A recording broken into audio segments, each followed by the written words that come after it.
Yes,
yes.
Евро. Евро. Евро.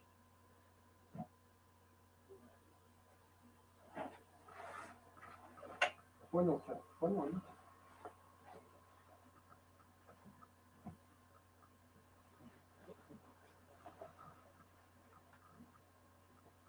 Вот он написано.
Я так и говорю.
Да,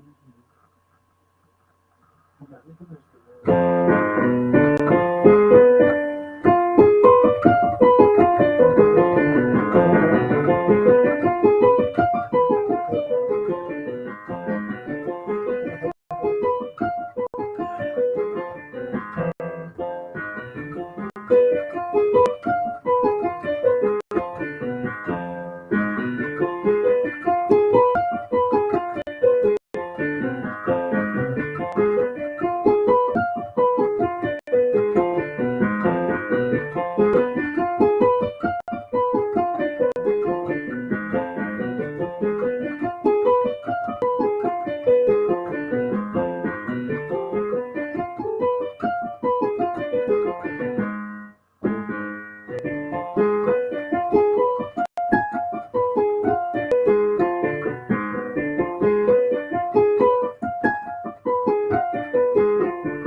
Спасибо.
Спасибо.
Боротынский, QIWI-Wallet.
А, ну это...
Вот это он себе.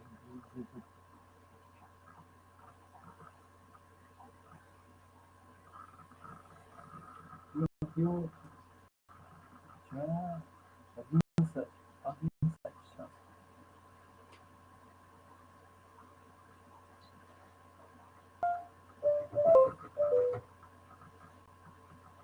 Что тогда ночью?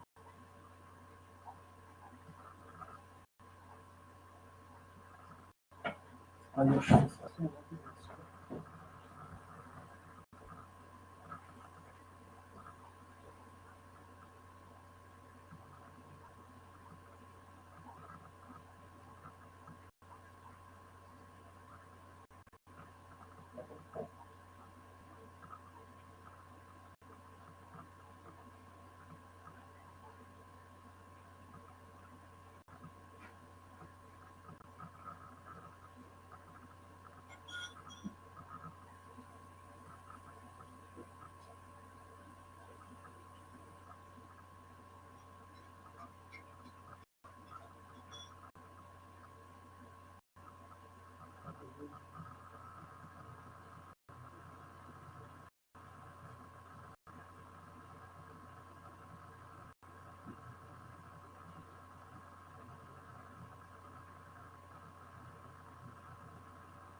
Right. So,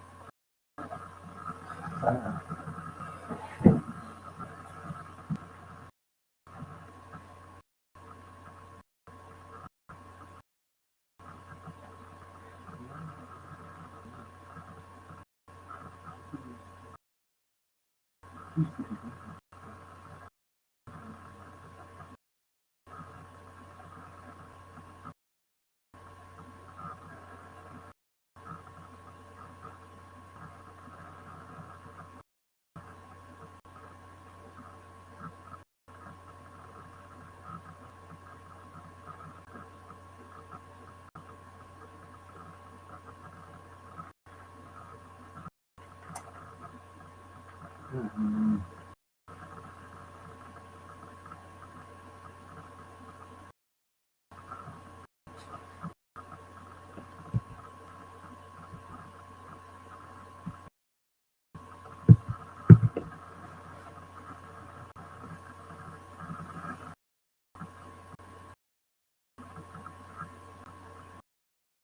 Жить значит задаваться, например, какая скорость подачи? Ничего себе. Ух ты, сколько идет тренировка? Неплохо. Вы делаете здесь. И еще здесь? На дне рождения делаете какая? А почему вы измеряете уровень кислорода в крови? Вот почему.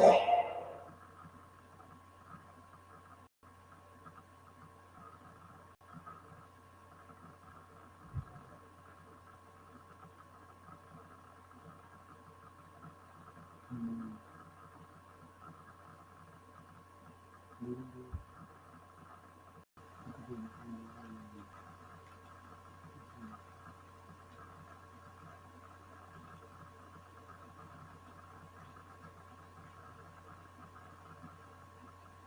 All right, I have another very interesting topic, inflammation, okay?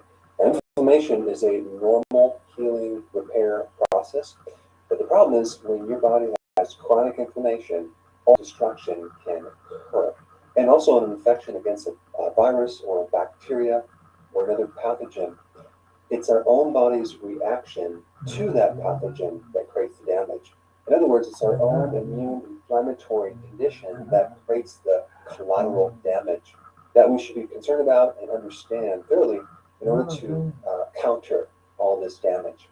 I mean, think about a cytokine storm where you have this hyper-inflammatory immune response in your lungs. The doctors will give you prednisone, which is a synthetic cortisol to help calm it down, but it's the excess of inflammation that really creates this collateral damage. And then you have autoimmune diseases, right? Crohn's, rheumatoid arthritis, even alopecia, which is like patches of your hair, is an autoimmune disease. And the common theme for autoimmune diseases is inflammation. So if you can get rid of inflammation, you can get rid of the complications and symptoms and problems with that autoimmune disease. Then you have old injuries where the body then creates this inflammation that then can persist chronically over years, creating all scar tissue, stiffness. And I had first-hand knowledge of that with my left elbow, my back. That was from all the massive injuries that I've experienced. And out of all the drugs, the top-selling drug, the number one worldwide selling drug is Humira. What is that drug for? Inflammation. And so a tremendous amount of people on this planet have too much inflammation. Now, before I get into the causes of inflammation, I want to touch on a new word that you may never heard before. It's called inflammatory onchotaxis. Now, what is that? It's a phenomenon where cancer tends to spread into areas of mechanical injury to your body. So we're talking about old injuries where there was inflammation, and that can be from many different things. You can have food irritation to your colon, where you have this repetitive inflammatory response in your colon where the cancer spreads into. It could be in the lungs where you're a chronic smoker, where you have inflammation. It could be in the arteries due to high levels of glucose because you are on a high carb diet. Or it can actually travel into breast tissue because you had some type of injury to your breast tissue. And this is important data because this gives us prediction on where we might get cancer. So that way we can do something about it before we get cancer. All right, let's start with number one, the first inflammation. This is a lack of cortisol. It's the main anti-inflammatory hormone in the body, cortisol. And so how would you get a lack of cortisol? Well, guess what?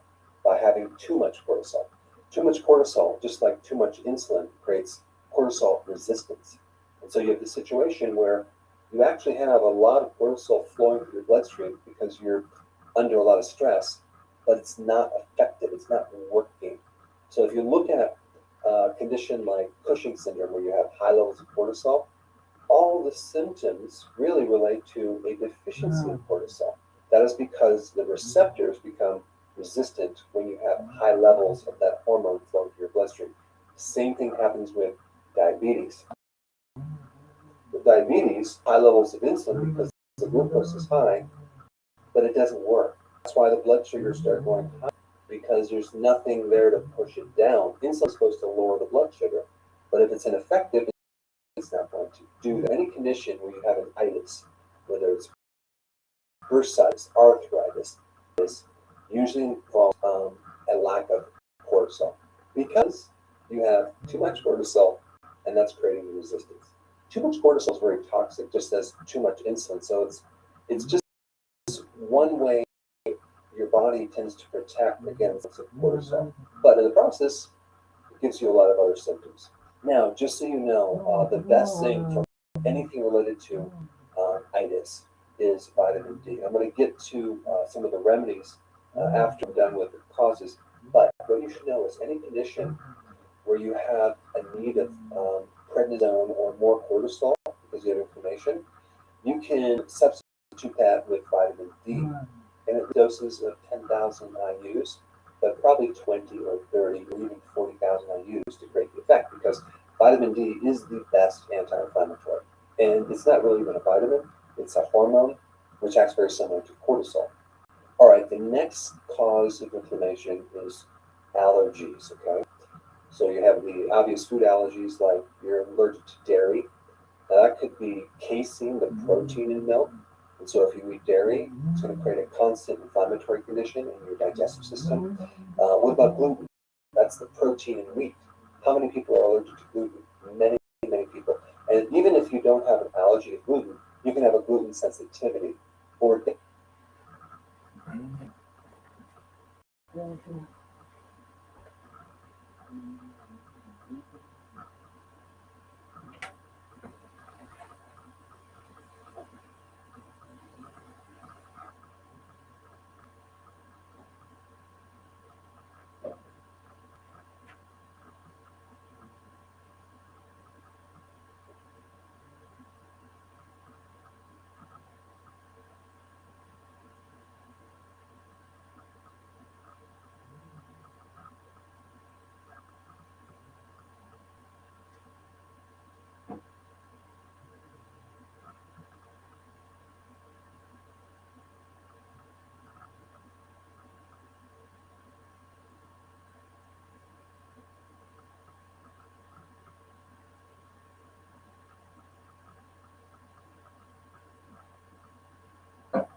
dairy, you might have lactose intolerance, right? You're not tolerant to the milk sugar. So all these things can create inflammation. And then you have environmental allergies, right? So you have, I don't know, ragweed or something that's exposing your sinuses or your throat or your lungs. This environment is creating an inflammation. Or what about poison ivy? If I come, I don't know, 300 feet next to poison ivy, I'll start. So I am deadly allergic to poison ivy, and we get it every single year. And at this point, I can't take anything for it because it doesn't work. And then you have another type of allergy where you're allergic to your own tissues. Okay, that's called autoimmune.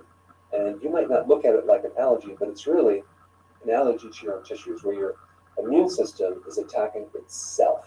you develop antibodies against your own tissue. And that can be for any tissue, like Hashimoto's, which is an allergy to your own thyroid hormones. You can have lupus, where you have this allergy to certain connective tissue. Or you can have MS, where you have this allergy to your own myelin sheath in your brain. Myelin sheath is the coating around the nervous system. And if you think about what is the main treatment for autoimmune, Humira is one of the medications, but they also use prednisone because cortisol is a powerful anti-inflammatory. Cortisol has an immune suppressive action. It basically turns off the immune system. So it just turns it off. So now you don't have all these reactions. The problem is, it comes with a package. If you have no immune system, you're more susceptible to having viruses invade the body and all sorts of things happening that you kind of lose your immune army.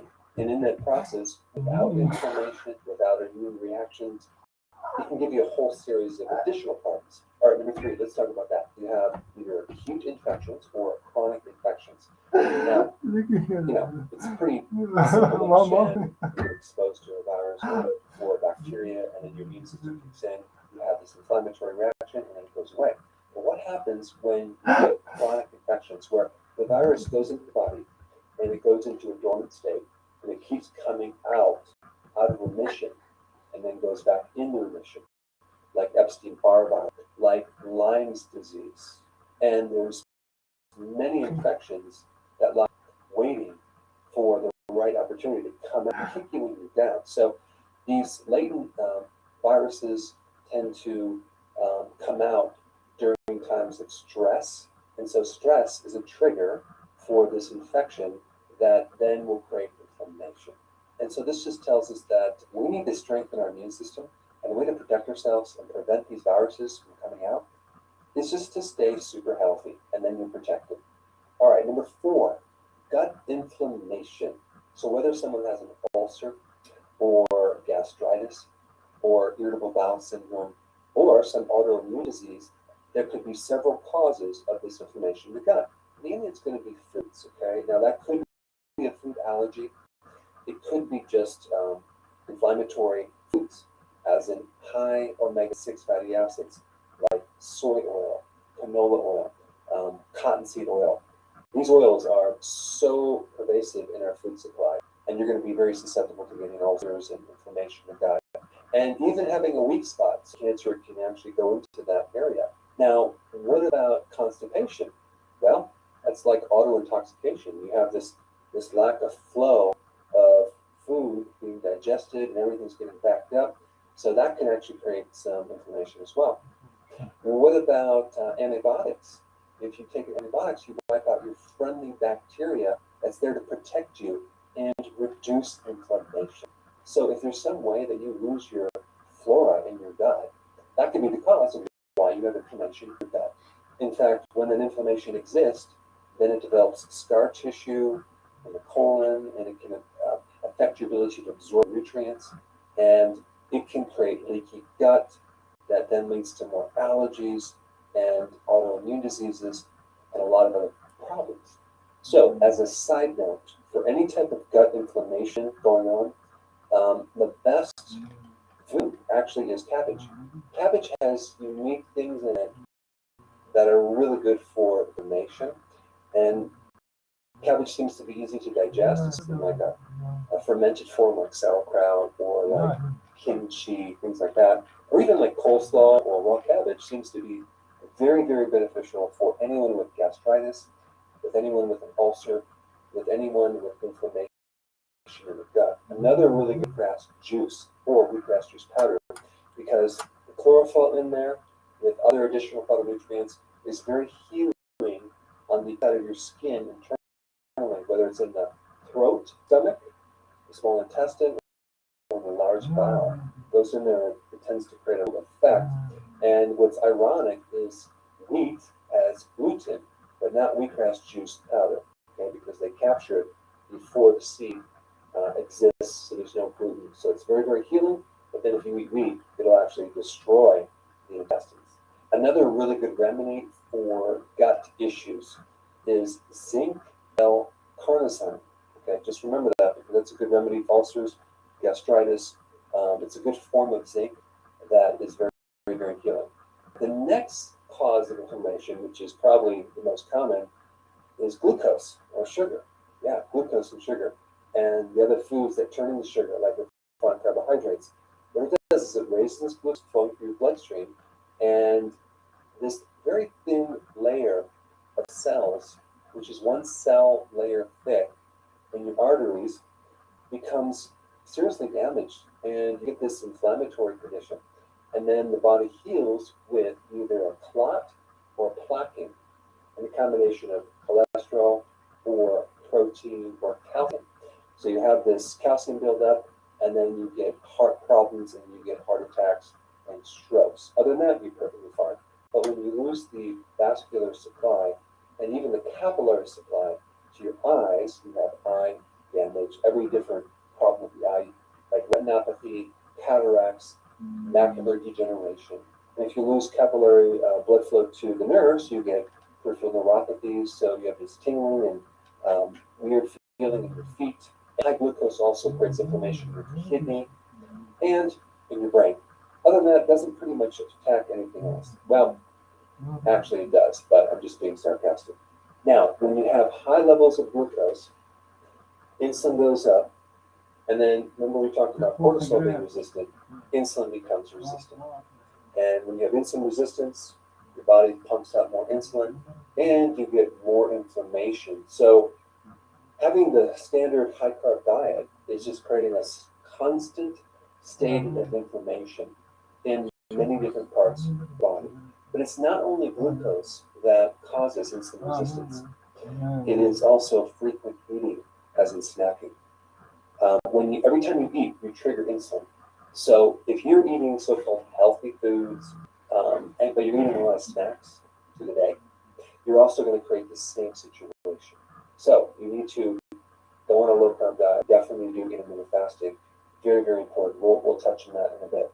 Now, number 6, your own fat cells, okay, can cause inflammation because there's certain type of pro-inflammatory molecules like cytokines that can then create more inflammation. And inflammation itself can create insulin resistance. Interesting. So we have this two-way street where we have inflammation creating insulin resistance, and insulin resistance can create inflammation. It's a never-ending nightmare. All right, number 7, old injuries.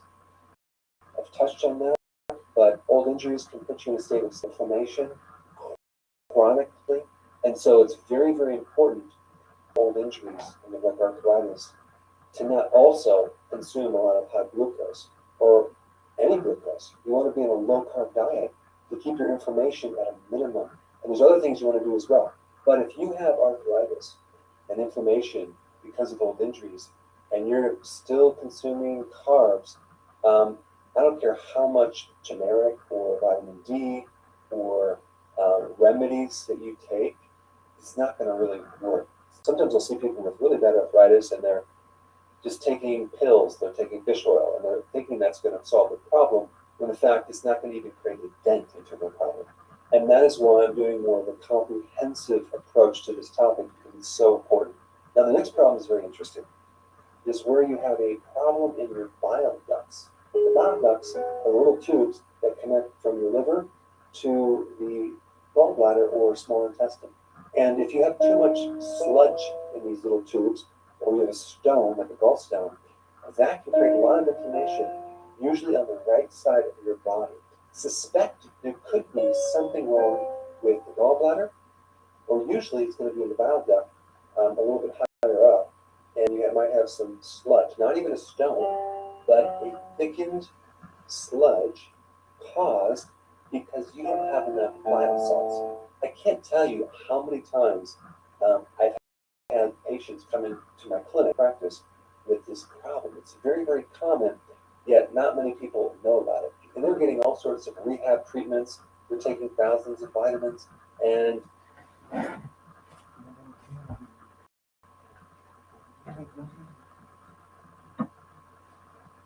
Хочешь научить тебя круглый кушать? Кушать круглый будешь?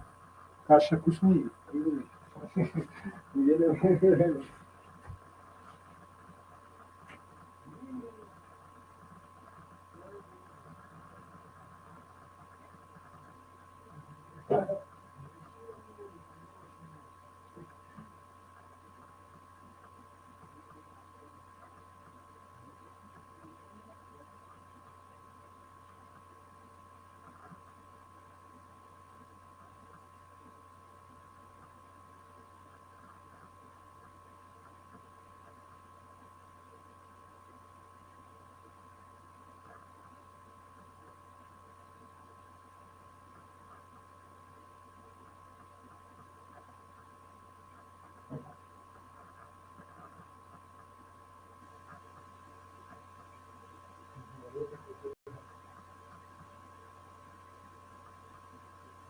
Видишь,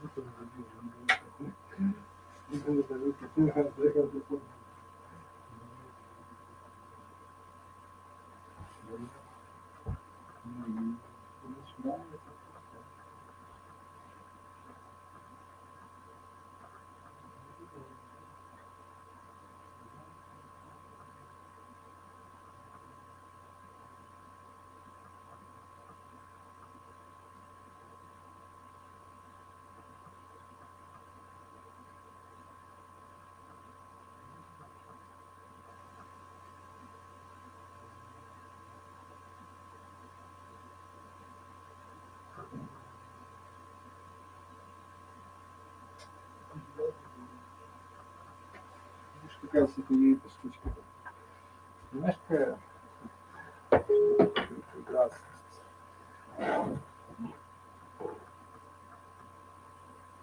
It's not working. Okay? A real simple remedy for that condition is to start taking bile salts. Okay? Purified bile salts. And there's a lot to know about. I'll put a link down below if you want more information. Minor But seed. another really good thinning agent for that problem is Tutcup.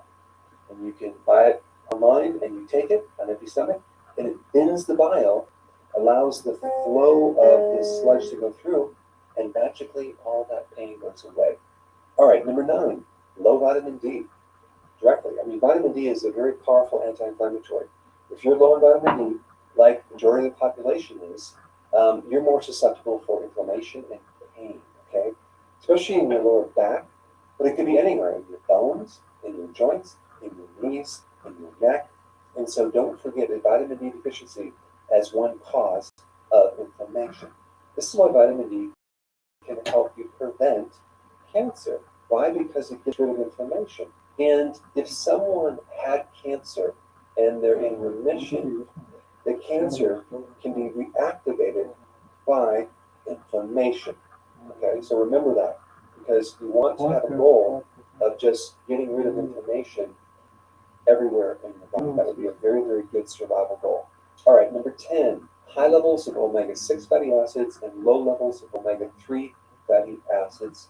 So any foods with high omega-3 fatty acids like fish, cod liver oil, or cod liver, or fatty fish like salmon, or sardines, really, really good to keep your inflammation on the lower side. Some people that start fasting may develop inflammation because they're not consuming any omega-3 fatty acids. So anytime you're doing prolonged fasting, I always recommend taking the electrolytes, B vitamins, but also omega-3 fatty acids, because I've observed people getting arthritis when they're fasting, and they think it's a side effect of fasting, but really it's just a side effect because you have no omega-3 fatty acids. Omega-3 fatty acids are essential fatty acids. What does that mean, essential? It means that your body eats them and you can't make them, so you need to get them from your diet. And without them, you're going to have problems. And also on top of that, another compound problem is we have way too much omega-6 fatty Это acids. все как бы не факт. And that's all vegetable Потому oils, что клетки нервные тоже никогда не растут. grain oils, really, really bad. But it's in our food supply. It's definitely in any fast food restaurant you go to, or a lot of just regular restaurants. They'll put so much soy oil and corn oil in their cooking, whether it's eggs or something deep fried or whatever. So I always, when I go to a restaurant, I'll ask the chef, like, what type of oil do you use? And you'd be shocked to find out it's going to be something like soy oil. I would not eat foods that are cooked with soy oil. And also start reading your ingredients, like in your dressings, right? If it says anything with soy oil, canola oil, cottonseed oil, I would avoid it, even if it's organic, okay? Your salad dressing should be olive oil and vinaigrette, something like that, or avocado oil. All right, then we have environmental toxins like plastics in the environment, silicone breast implants could be a source of inflammation, and the thousands of other chemicals that we are bathed in on a regular basis. Now, I want to mention number 12 a second time because it's very, very important. It's not only the glucose that stimulates inflammation, it's the frequent eating because of the high levels of insulin. So one of the most important things you can do on top of everything else if you have inflammation is go low carb, okay? But really do the healthy version of keto, because that way you're adding in more nutrients. You're not just focusing on low carb. You're focusing on high quality foods that also give you additional health benefits, like really great cruciferous vegetables and large amounts of salad, which have phytonutrients that are very anti-inflammatory with loads of antioxidants. Because when you get inflammation, you're getting a lot of free radical damage. So you want the antioxidants from the food, as well as you want the antioxidants from your own body. Your body makes endogenous antioxidants. I'm talking like antioxidant networks. And one of the big stimulants for that is fasting. And one of the things that just destroys these antioxidants is frequent eating. So fasting is really key for inflammation. All right, number 13, too much iron. Okay. Now, iron is a mineral. It's a trace mineral that you don't need in large amounts, and our bodies don't have mechanisms to get rid of iron. When you get an infection, both the good bacteria and the pathogens compete for this iron. Apparently, they eat iron. And so our bodies have this interesting mechanism to bind up iron during infections. And this is why people have a higher incidence of getting anemia when they have infections. And if you're deficient in iron going into an infection, and then you're coming out of an infection and you're fatigued and you have anemia, it could mean that you need more iron. And that's just a side note, but some people that have like a post-COVID fatigue, sometimes they need some iron. But typically, you don't want to overdo it with iron, because too much iron in your liver creates cirrhosis and create a lot of inflammation and a lot of scar tissue and fibrosis in the liver. But iron in general, in large amounts, can create inflammation. All right, now that you know all the causes of inflammation, let's talk about what to do. Number one, the most important thing is have enough vitamin D. At least 10,000 IUs, but if it's a chronic problem, take more. Take 20, 30, even 40,000 IUs. If you're concerned about any toxicity, I put a video down below. You should watch that. Anytime you take vitamin D3, though, you also need K2 at the same time, especially if you're taking it on a regular basis, because vitamin K2 helps prevent the calcium buildup in the arteries. So K2 drives calcium from the blood and the joints back into the bone. So if people are concerned with the side effect of vitamin D toxicity, which is hypercalcemia, because the calcium builds up in the arteries, well, guess what? K2 handles that. It protects you against this excess calcium. So they go together. So realize the ratios are 10,000 international units of vitamin D3 to 100 micrograms, not milligrams, of K2. Okay, so that's the ratio. So if you go up with your D3 to 20,000 IUs, then you need 200 micrograms of K2. Part number two, avoid those things that are triggering your allergies, like in environmental allergies, as in food allergies. That's really important. But what's really interesting about allergies in general is that you can get rid of allergies by doing periodic prolonged fasting. Yeah, because you strengthen the immune system when you do fasting. There's some great data on that. I've done videos on that. But yeah, so you don't have to live with your allergies. All right, number three, chronic infections. The best way to handle that, especially if it's like Epstein-Barr virus or some type of virus that's lodged in your body, is to take regular vitamin D, which is good for the immune system, as well as regular vitamin C. But make sure the vitamin C is not synthetic. Use a whole food form. You can also do herbs that are antibacterial as well, because they don't have the side effects, like garlic, thyme, oregano oil. I've done videos on that. I'll put the links down below. All right, for any gut issue, don't forget about zinc L-carnosine, a really good form of zinc. And for heart problems, like in heart attacks, preventing heart attacks, things like that, one of the best vitamins is vitamin E, but not tocopherol. You want to take tocotrienols, okay, 300 milligrams. Very important, because it's like 50 times stronger, and it can actually clean up the free radical damage and inflammation in the heart. And realize that you also need to, at the same time, get rid of the cause of that problem, which is consuming too much sugar. Okay, you got to go low carb to really get rid of that oxidation that's happening. But vitamin E can greatly reduce the inflammation in the inside of your organs, as well as the inflammation in your liver. Part number 6, the most important thing, low carb, intermittent fasting. If you're new to my channel, click the link down below. Vital and important action. Okay, that's the most important thing you can do. All right, number 7, you need to do intermittent fasting and periodic prolonged fasting. That's going to drop inflammation. Also take regular amounts of vitamin D, and turmeric is a very, very good natural compound to reduce inflammation. Just make sure that the source of turmeric is from a really good place.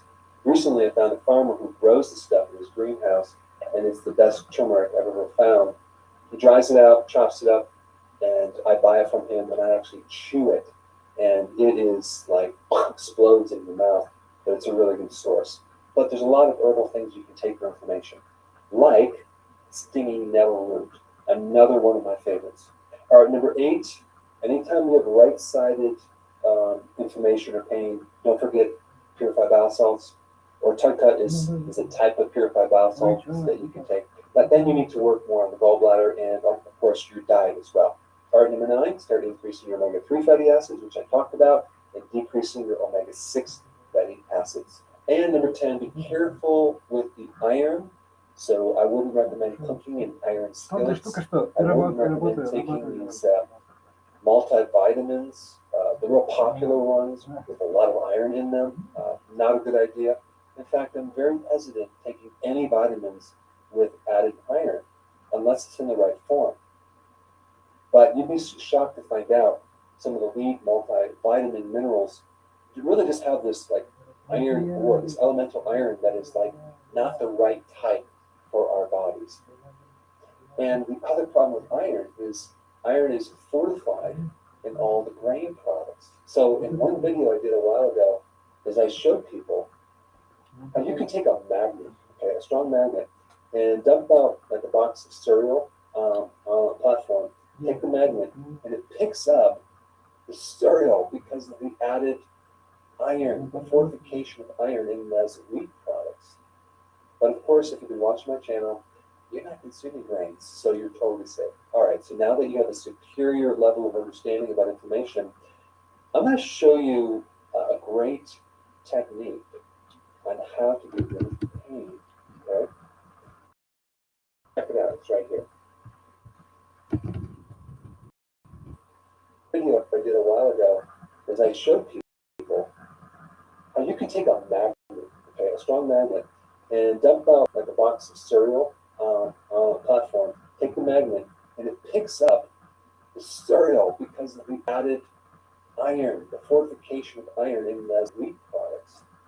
But of course, if you've been watching my channel, you're not consuming grains, so you're totally safe. All right, so now that you have a superior level of understanding about inflammation, I'm going to show you a great technique on how to get rid of pain. Okay?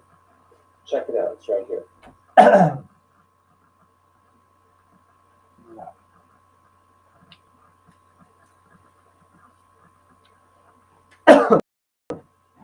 Атрилин Экспресс. Облегчает носовое дыхание. Активен через 25 секунд. Атрилин.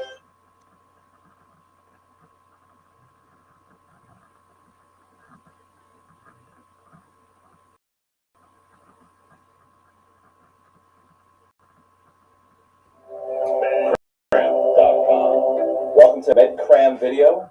Why could outside sunlight be beneficial for most viral illnesses and especially COVID-19? Coming up right now. Now, we've known for some time that respiratory viral infections peak usually when the days are the shortest. And you can see that here with this graph depicting flu deaths per week in the United States. And clearly you can see that in the wintertime, that is when we have the peak deaths from influenza. Here's a graph depicting hospitalizations in San Bernardino County where I work. And you can see here on the longest day of the year, on the shortest day of the year, the longest day of the year, and the shortest day of the year, you can almost make out where there is an undulation underlying these peaks. The most recent peak here, of course, being Omicron. Of course, there could be many reasons for that. It could be the temperature, which is also different in the wintertime compared to the summertime, or even the humidity. These things are well known to impact how viruses spread.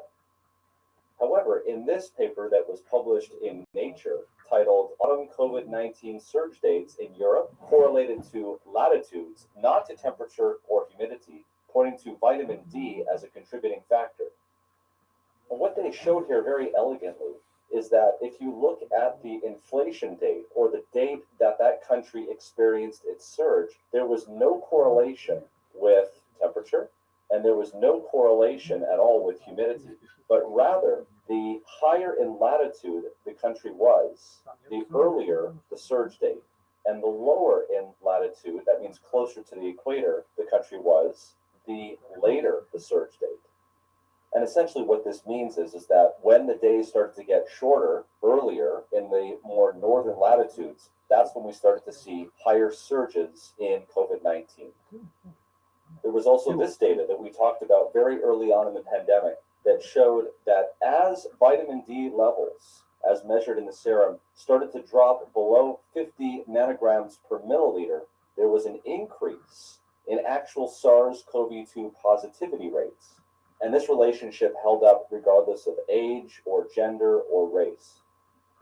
Not only was vitamin D associated with an increased risk for SARS-CoV-2 positivity, but as you can see here from this graph, which was a study with 185 subjects, that patients with less than 12 nanograms per milliliter had a worse survival as inpatients when hospitalized for COVID-19 than patients who had vitamin D levels greater than 12 nanograms per milliliter. And that relationship held up even if the threshold was at 20 nanograms per milliliter. So what was clear at this point was we knew that vitamin D was a marker for better outcomes, or specifically, low vitamin D levels was a marker for poorer outcomes. But because of the studies that were conducted and the way they were conducted, we could not tell whether vitamin D was the cause of that or whether it was simply a marker of something else that was the real reason for the difference in SARS-CoV-2 positivity rates and survival as inpatient. And so a number of randomized placebo-controlled trials were undertaken to see whether or not vitamin D taken prospectively would change the outcomes in patients with COVID-19, both before they went into the and after they went into the hospital. And while there were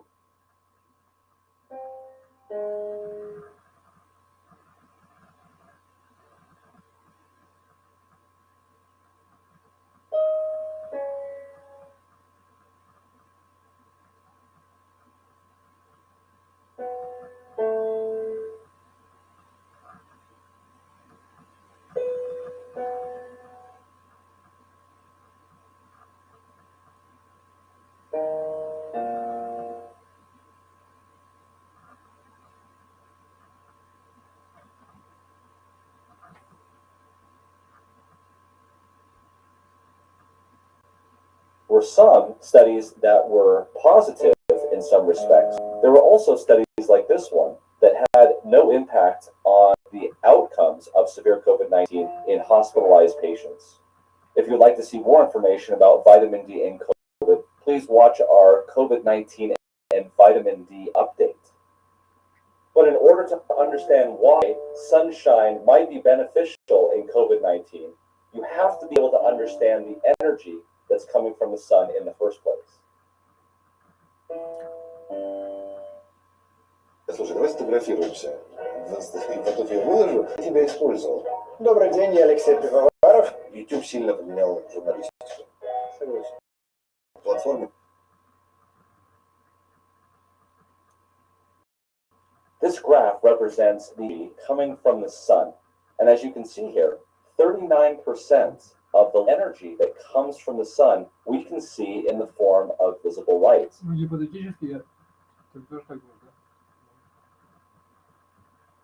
In terms of vitamin D, which is produced by the ultraviolet B radiation, you can see that only a small portion of the energy from the sun is invested in ultraviolet radiation. What you may not realize is that 54% of the energy coming from the sun is invested in infrared radiation, or infrared light, that we cannot see that is coming from the sun. And specifically, near infrared radiation which is in this area right here, is involved in making melatonin. That's correct. Melatonin directly in the mitochondria of the cells within the reach of infrared radiation. Now you should understand that because near-infrared radiation has a longer wavelength, it's able to penetrate much more deeply into the body than light in the ultraviolet spectrum. Here's a similar graph, except here we're looking at the spectral irradiance, or literally the power of the sunlight that's coming down in that spectrum. Again, as we talked about, ultraviolet radiation, there's a very little amount of energy that's coming from the sun in the ultraviolet spectrum. We can see here the amount of visible light in terms of the power from the sun. But all of this to the right of this black line here, till about right here, is in the near infrared spectrum. And you can see all of this red here is the energy that comes from the sun. How to interact with this energy? Usually it is felt as warmth in the skin. So even on a warm, sunny day, if you're wearing clothes to protect you from the sun, you'll still feel that warmth deep into your skin. And that's because this near infrared radiation is not only penetrating through the clothes, but it's penetrating through the epidermis, which is the outer portion of your skin, and deep down into the dermis, and actually past the dermis into the subcutaneous tissue. Actually, a number of cells in your body open to receive this near-infrared radiation. So what happens when this near-infrared radiation penetrates deep down into your skin and your tissues, and it goes into the mitochondria? Well, first we have to understand what the mitochondria is. So the mitochondria is the powerhouse of the cell. It makes ATP, which is the currency of energy for the cell. And just like an engine that is responsible for locomotion, the byproduct of that locomotion is heat. And that heat, if not dealt with, can actually shut down the engine and cause a lot of engine damage. It can seize up the engine. Well, this also happens in the mitochondria. Its job is to produce ATP, as we discussed. But in addition to that, it also, as a byproduct, produces something called reactive oxygen species, which contributes to oxidative stress. For those that want to look at that more, look at our MedCram Update 65. So these reactive oxygen species, things like superoxide or hydrogen peroxide or hydroxy radicals, are extremely reactive elements, molecules that can destroy the machinery of the mitochondria and quickly cause damage that will lead to very bad conditions. And specifically, those bad conditions can lead to many things that we are familiar with here in the United States, such as inflammation, diabetes, obesity, thrombosis, basically less optimal health.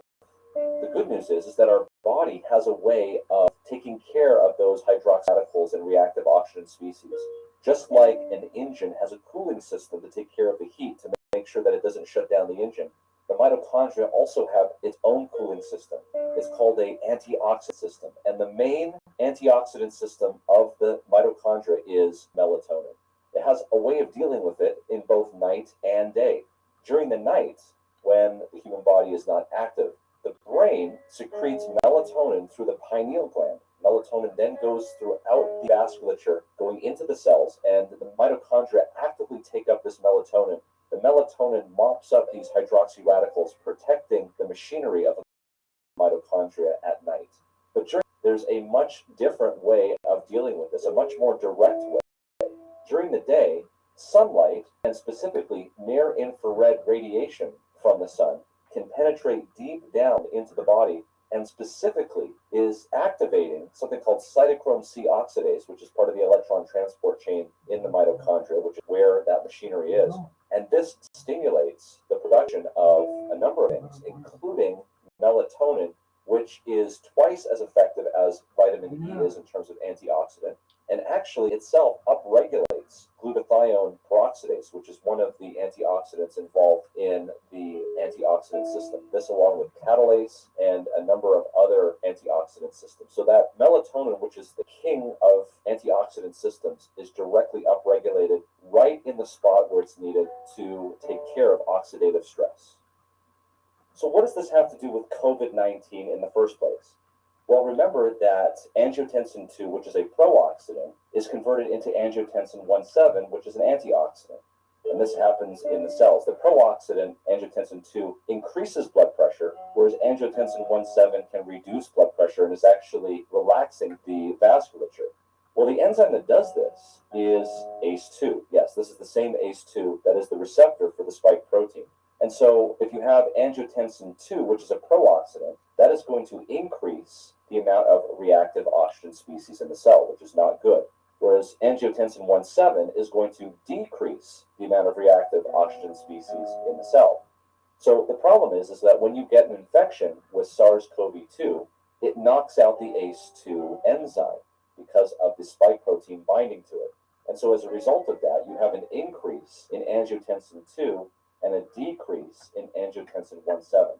Both of those lead to increases in the reactive oxygen species. Now, if that's not bad enough, infection in SARS-CoV-2 is going to increase white blood cells.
Один для всего тела. Мультитриммер Philips серии 7000.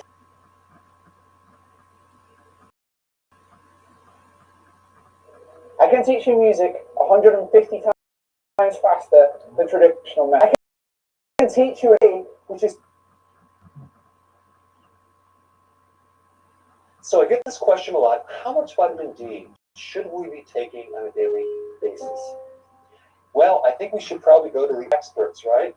The Vitamin D Council stated that healthy adults, which I'm still trying to find some healthy adults, need about 1,000 IUs, that's international units, okay, per day, if you're getting little to no sun. Other experts recommend 400 to 800 IUs per day. Now, here's the problem that I need your help with. Okay, I just don't understand this. When we take vitamin D, it's in these units right here, international units, but when they measure the blood, it's not in international units. It's in mgs per milliliter. Okay? So if you're deficient in your blood, how do we know how much vitamin D to take? Because the units and supplements are IUs. Okay, so it's kind of weird. I don't know why they do that. But if we take a look at the optimum concentration in your blood of vitamin D, it should be between 40 to 60 mgs per milliliter. Okay, so if you had 20 mgs per milliliter, that would be considered low, right?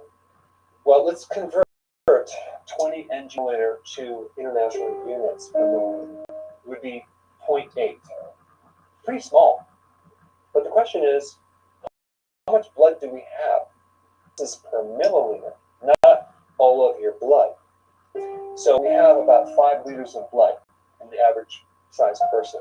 And that would give us, if you do the math, 4,000 international units, okay, of vitamin D. So people that are deficient, that have only 20 mgs per milliliter, really have about 4,000 international units of vitamin D, which is actually greater than what is recommended. There's some conflicting information here, isn't there? All right, so just keep tracking with me here, because if you take the optimum concentration, which is 40 to 60, okay, how much vitamin D is this in international? Well, if you do the calculations, it's 8,000 to 9,000 IUs. That's what's normal in your blood. So how are we going to get this if we're only recommending this or that? That's what I just don't understand. It doesn't make sense to me. On top of that, I don't think you're going to absorb 100% of your supplements. Estimates show that you really only absorb between 60 to 80%, that's in a healthy person, of these vitamin D supplements when you take them. If you're taking D3, not. And so if we're only absorbing 60 to 80%, and you took, let's say, 10,000 U's in one day, you're really only absorbing 6,000 to 8,000 international units in D3, which just barely the normal amount that you need in your blood. So there's a big problem here, because these recommendations match what we really need to normalize our blood values. And then on top of that, if you're taking these amounts and you have a deficiency, or you have other problems like inflammation, or you don't have a gallbladder, or you have gut damage from past antibiotics, or you're older, or you have insulin resistance, or you are obese, there are so many barriers that are going to prevent you from absorbing this vitamin D. Anyway, I recommend for the average person is to take at least 10,000 IUs every single day. And on top of that, get some sun, if you, just to meet the minimum that your body needs. And another point I want to bring up is that vitamin D is the most important vitamin, because it's so important for your immune system to maintain a healthy mood, to keep inflammation out of your body, and not to mention your bone structure, your teeth. So it's no wonder why the great majority of the population is deficient in vitamin D. So if you're enjoying my content, which I hope you are, and you're applying this knowledge to your health, and you have a success, I'd really appreciate you sharing your success story. So click the link down below to my website, where you can upload your success story so you can help inspire others. Сумасшедший, средовки все. Два дуэт по цене одного. Купон 5050.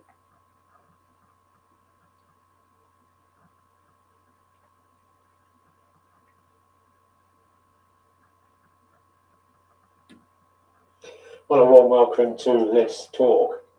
Now, so many people have asked me to do a video where I include vitamin D and vitamin K, and especially vitamin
Всегда что ли?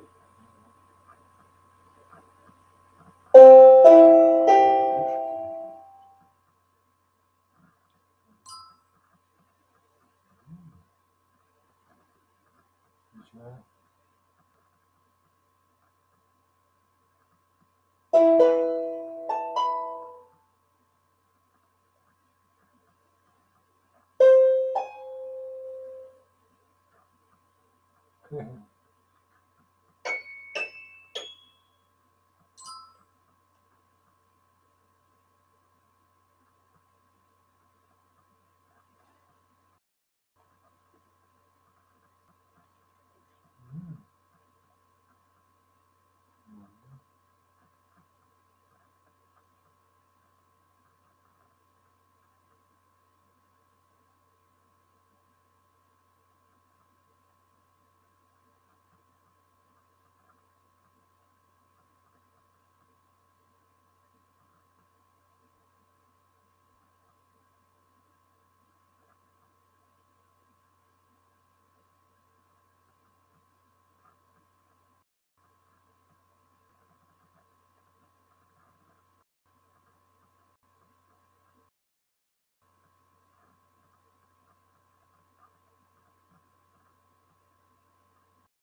То же самое все уже это делает.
Может быть, есть он сам.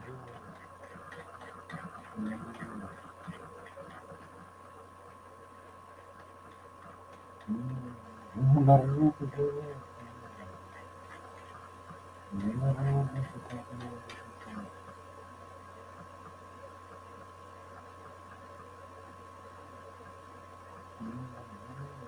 да, что-то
Знаешь, деньги писать?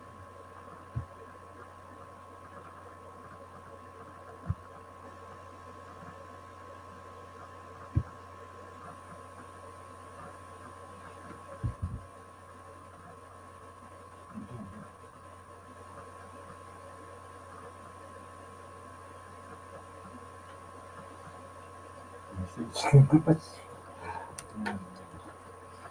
Не знаю.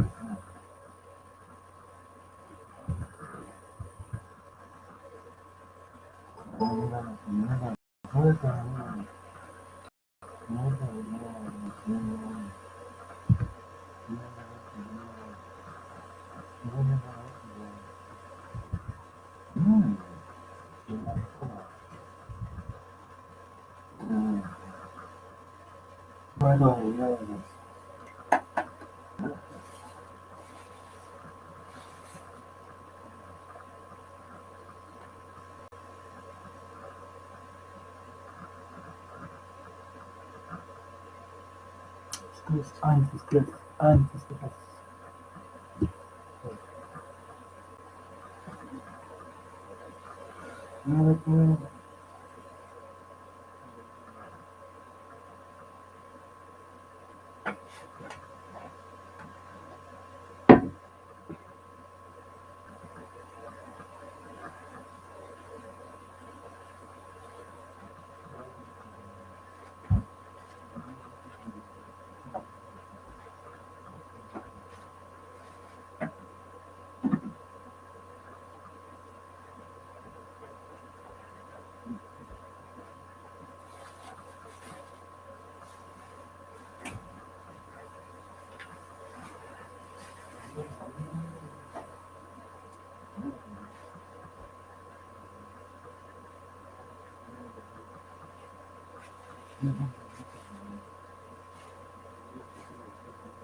Приезжай.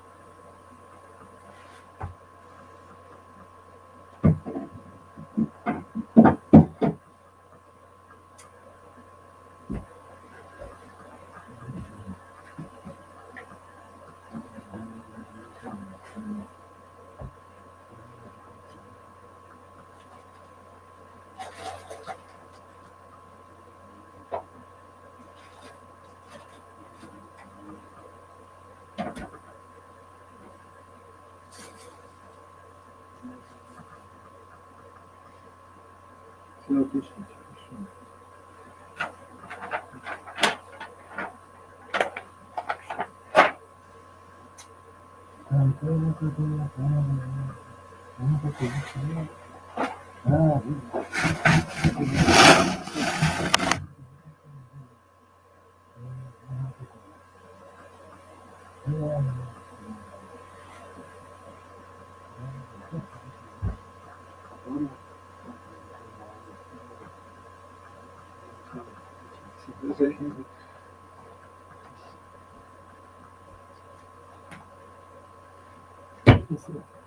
Шлемалёв.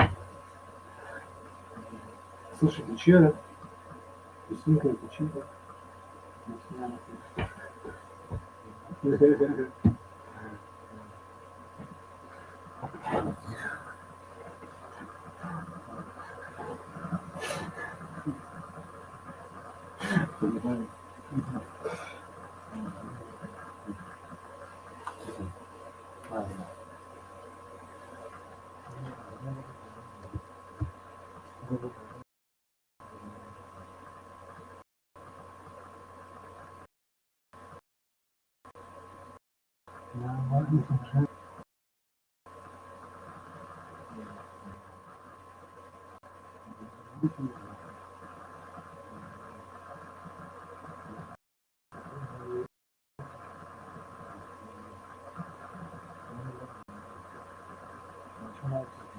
Чем полезно?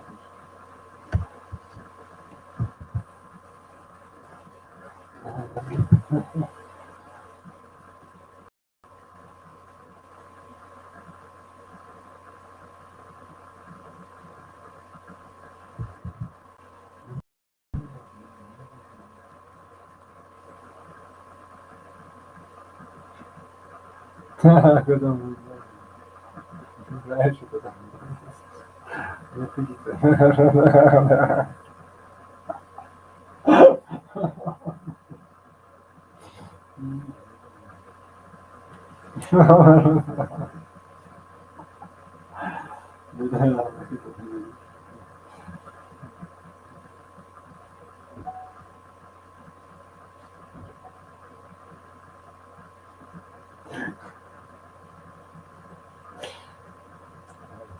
Все.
Надо папку играть, так.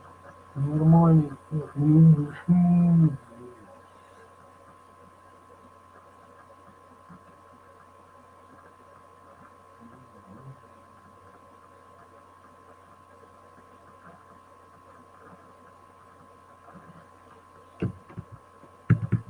Надо, да, света, да, знаю.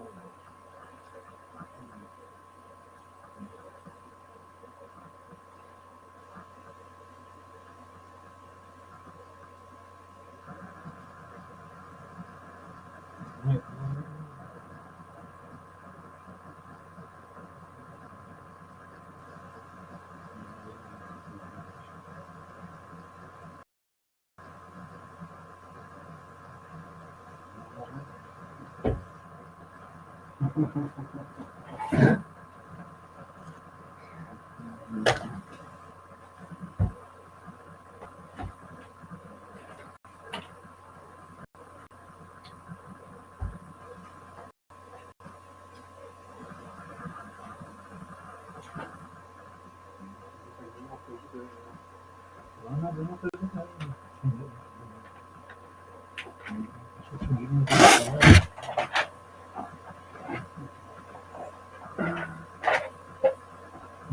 наоборот, сейчас себе что что-то нормально.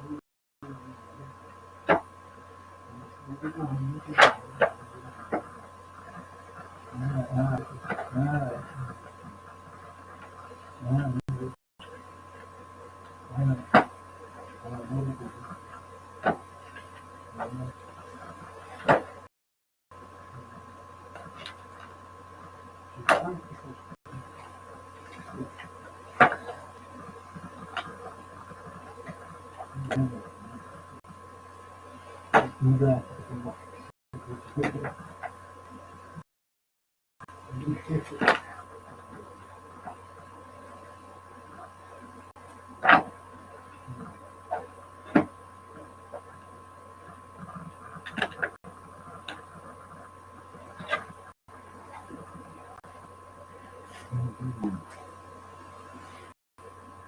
Закончились. Сколько-то закончились.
Вот это думаю.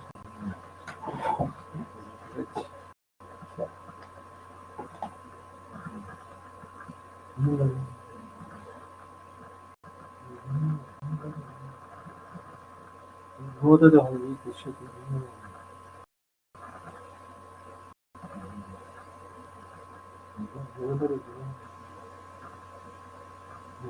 Я-то здесь при чем?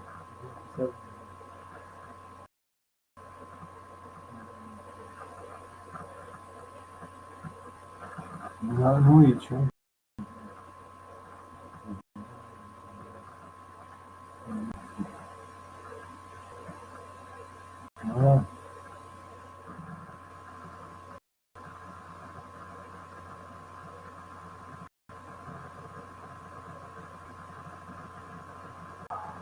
Эй! Это прям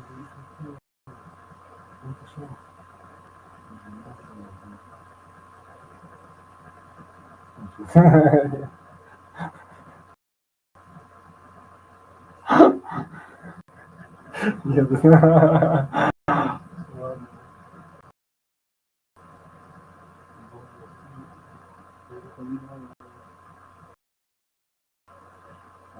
Всякие таркаты, смысл, а, все это, солидно.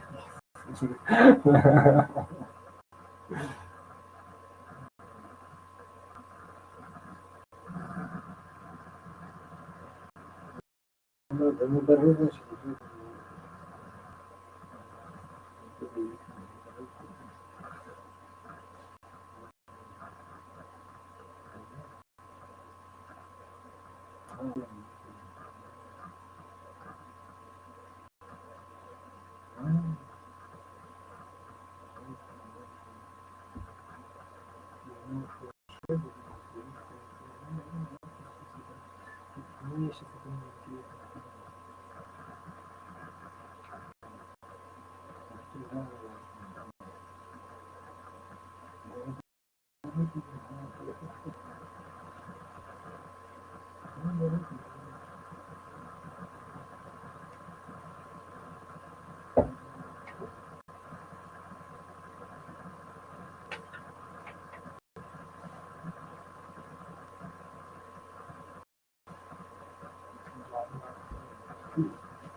знаешь, меня приехал, общаешься.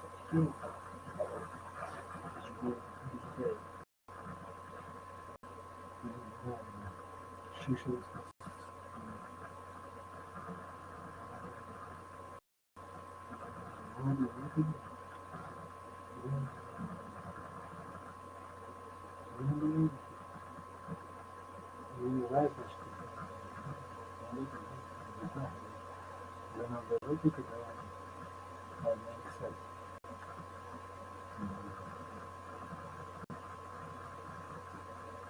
у вас черные новости, маленький флаг,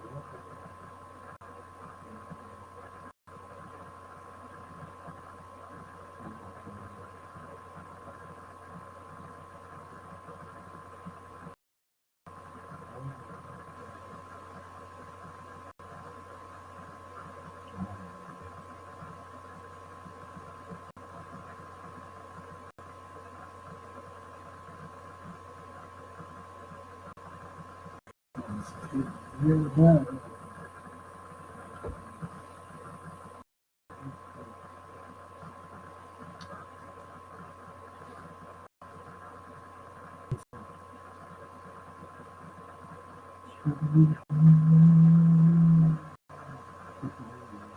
Thank you.